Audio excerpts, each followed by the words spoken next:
এখনো অবধি আমরা সাইকোমেট্রিক অ্যাসেসমেন্টের কয়েকটি উপাদান নিয়ে আলোচনা করেছি। এবার আমরা এটিকে জুমসি নালেনির মতো একজন বিখ্যাত সাইকোমেট্রিশিয়ানের দৃষ্টিকোণ থেকেও দেখব, যেমনটি তিনি তার সাইকোমেট্রিক থিওরি বইতে বলেছেন। সাইকোমেট্রিক শব্দটি দুটি শব্দের সংমিশ্রণ, সাইকি ও মেট্রিক, যার অর্থ যথাক্রমে মন ও মূল্যায়ন।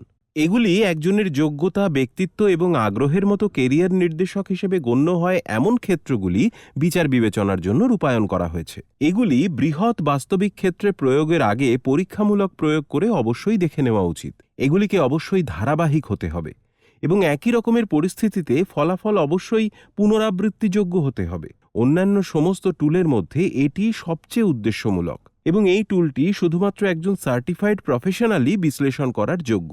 সাইকোমেট্রিক মূল্যায়ন নিয়ে এইটুকুই বলার ছিল।